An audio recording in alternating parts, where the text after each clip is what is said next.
प्यारे बच्चों,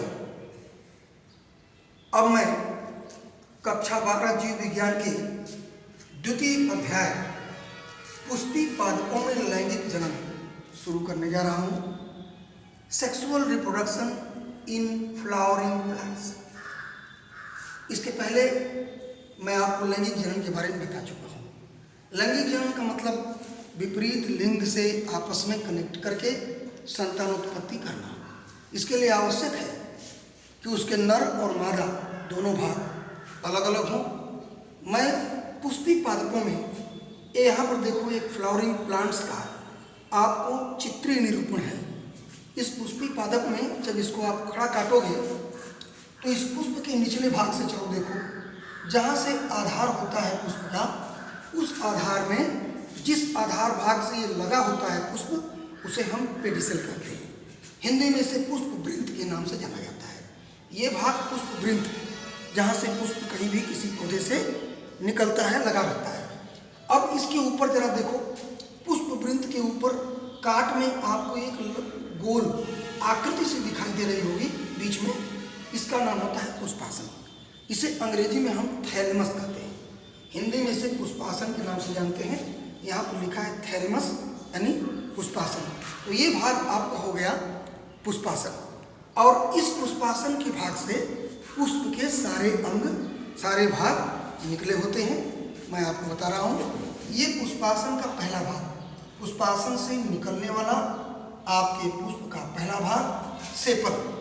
सेपल हरे रंग का, किसी भी पुष्प का प्राथमिक हरे रंग का पत्तियों के आकार का अथवा नुकीला भाग होता है। इसको आप दोनों तरफ देख सकते हो। इस सेपल की संख्या 1, 2, 4, 5, 6 या अधिक भी हो सकती है। इसके बाद देखो, इसी पत्ती की तरह ही एक लंबी संरचना दिखाई दे रही होगी ऐसे। ये लंबी संरचना पेटल कहलाता है। ये नीचे वाला हरा भाग सेपल और ऊपर वाला रंगीन भाग होता है, इसको हम पेटल कहते हैं। जैसे पुष्प लाल, पीला, हरा, सफ़ेद, नीला तमाम तरह का होता है।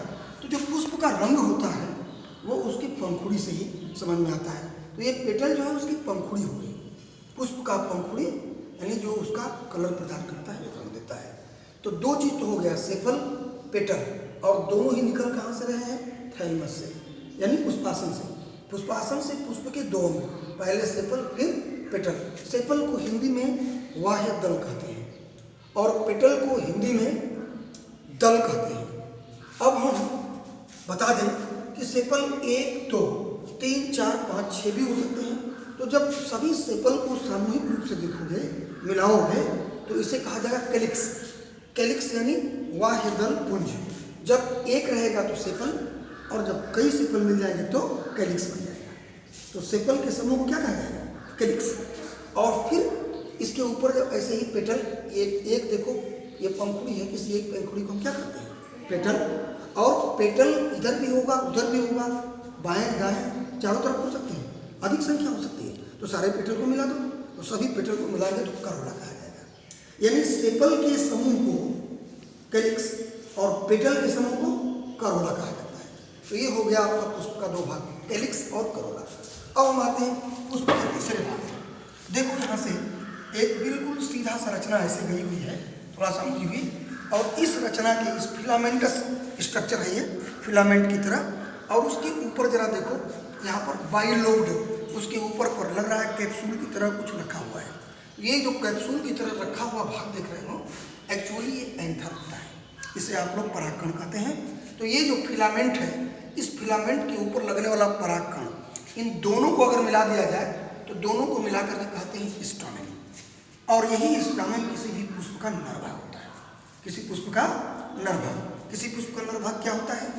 दो चीज़ें, ये सीधा निकली हुई डंठल, और डंठल के ऊपर जो उसका परागकण, यानी फिलामेंट और एंथर दोनों मिला करके क्या बनता है? स्टामेन। और स्टामेन को क्या कहते हैं? किसी भी पुष्प का नर भाग। ये नर भाग हो गया। अब थोड़ा सा आते हैं इधर, इसी तरह देखो, ये भाग देखो पुष्प का। पुष्प के इस भाग के बाद इधर से देखो आप, तो ये बीच में थोड़ा सा फूली हुई संरचना, जो ठीक पुष्पासन से निकली हुई, थोड़ा बीच में फूली हुई, बाद में चल के सोलन हो जाती है, और फिर सिलेंडर, और बाद में चल करके दो ऐसे लोब की तरफ बढ़ जाती है। मैं आपको ये बता दूं कि इस तरह की रचना को ऐसे देखें, ऐसे देखें, ये थोड़ा सा ऐसे ऐसे हो सकती है, ऐसे ऐसे। और ये जो रचना देख रहे हैं ऊपर, इस ऊपर वाले भाग को हम कहते हैं स्टिग्मा। ये ऊपर वाला भाग होगा स्टिग्मा, और उसके ठीक नीचे वाला ये भाग जो देख रहे हो पोर्शन, ये वाला, इसको हम बोलते हैं स्टाइल।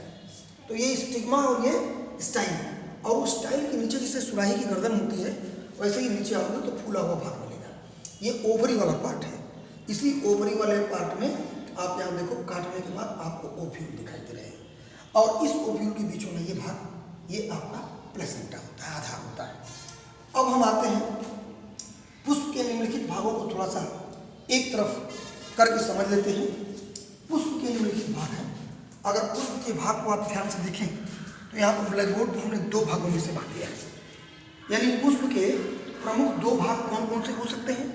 पहला है सहायक जनन अंग। सहायक जनन अंग का मतलब accessory reproductive organ, accessory reproductive organ. और दूसरा होता है प्राथमिक जनन अंग, यानी प्राइमरी रिप्रोडक्टिव आर्गन। इस प्राथमिक जनन अंग को हम आवश्यक जनन अंग भी कहते हैं। इस प्राथमिक को हम क्या कहते हैं? आवश्यक। ये आवश्यक जनन अंग भी कहलाता है। इसको अंग्रेजी में प्राइमरी या नेसेसरी, प्राइमरी या नेसेसरी रिप्रोडक्टिव आर्गन कहते हैं। तो ये दो भाग पुष्प के मुख्य रूप से होते हैं। अब मैं आपको बताऊं कि सहायक जनन अंग के अंतर्गत कौन कौन से भाग आते हैं पुष्प के। तो सहायक जनन अंग में केवल ये दो भाग, एक हो गया सेपल और दूसरा हो गया पेटल। यानी इस सेपल और पेटल को दोनों को मिला दिया जाए तो कौन सा भाग बनेगा? एसेसरी। कौन सा भाग बनेगा? Accessory reproductive organ. Accessory reproductive organ, ये आपको एसेसरी रिप्रोडक्टिव आर्गन्स हो गए। यानी कि सेपल और पेटल, मैंने कहा सेपल की संख्या एक से अधिक हो सकती है जिसे हम कैलिक्स कहते हैं, और पेटल की संख्या एक से अधिक हो सकती है जिन्हें हम करोला कहते हैं। तो मैं कह सकता हूँ एसेसरी रिप्रोडक्टिव आर्गन में कौन कौन से आएंगे? कैलिक्स और करोला। कौन सा भाग आएगा? तो यहाँ पर लिखा है, देखिए, ये तीसरा पॉइंट और चौथा पॉइंट, यानी ये 3 और 4 पॉइंट को अगर देखा जाए, इसको पहले नंबर पर रख लें और इसे हम क्या तब कह देंगे? एसेसरी रिप्रोडक्टिव आर्गन कह लेंगे कि नहीं? एसेसरी रिप्रोडक्टिव आर्गन यानी क्या हो गया ये आपका? सहायक जनन अंग। तो सहायक जनन अंग अगर पूछा जाए क्या है तो आप क्या बताएंगे? एसेसरी रिप्रोडक्टिव आर्गन में क्या क्या है? कैलिक्स और करोला। ये कैलिक्स और करोला यानी सेपल और पेटल के समूह, ये आपके हो गए एसेसरी। और इसके बाद दूसरा नंबर पर आप जरा देखें, दूसरे नंबर पर मैंने दूसरे नंबर पर यहाँ लिखा है प्राथमिक जनन अंग, यानी इसके अंतर्गत आता है स्टामेन और पिस्टिल। स्टामेन क्या है? ये वाला भाग स्टामेन है, और ये क्या है आपका? पिस्टिल। यानी स्टामेन नर जनन अंग और पिस्टिल मादा। स्टामेन क्या है आपका? नर जनन, और पिस्टिल क्या है आपका? मादा जनन। तो मैं अगर पूछूं कि ये प्राथमिक या आवश्यक जनन अंग क्या होते हैं तो उत्तर क्या होगा?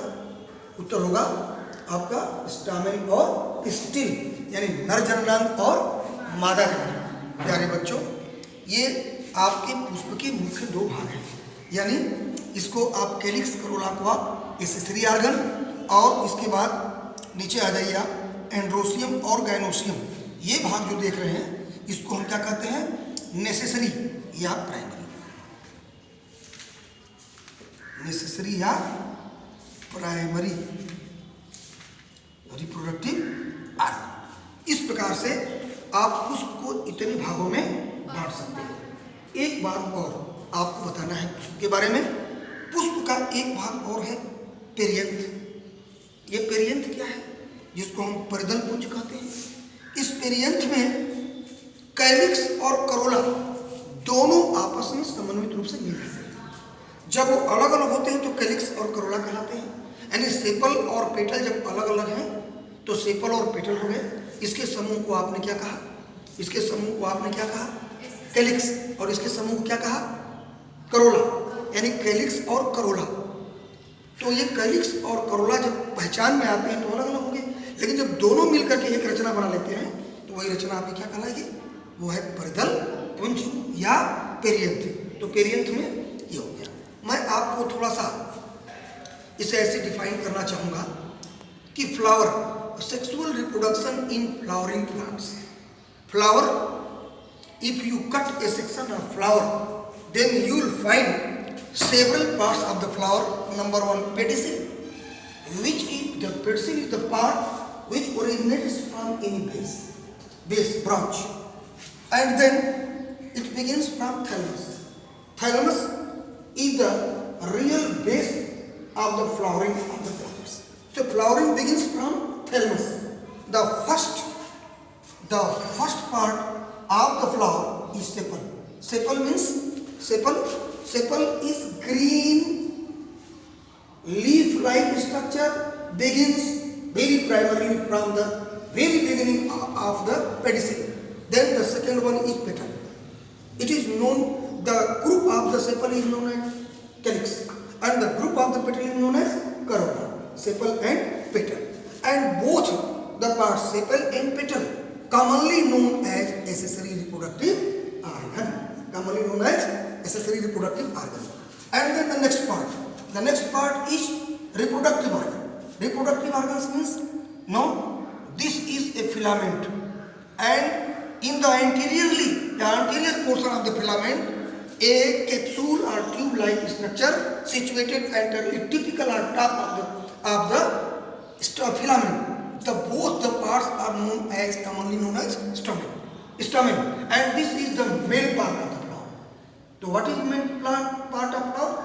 The main part of flower is stamen, and stamen means anther plus filament. So filament and anther commonly known as stamen, and this is the male part of a flower. Then the female part. Female part means, you know, from the thalamus, a ovary-like structure, ovary or egg-like structure, no, begins from here, and anteriorly it becomes slender, and the top of this organ, it is a place anteriorly somewhat deep down, that is known as stigma. Top tip position of this part is known as stigma, and below it the part is known as style. And in the middle of this part, this is the place of ovary. If you cut the section of ovary, then you will find the ovule are situated, and in the middle portion of the ovule is placenta. So these are the parts of a flower. ये है आपके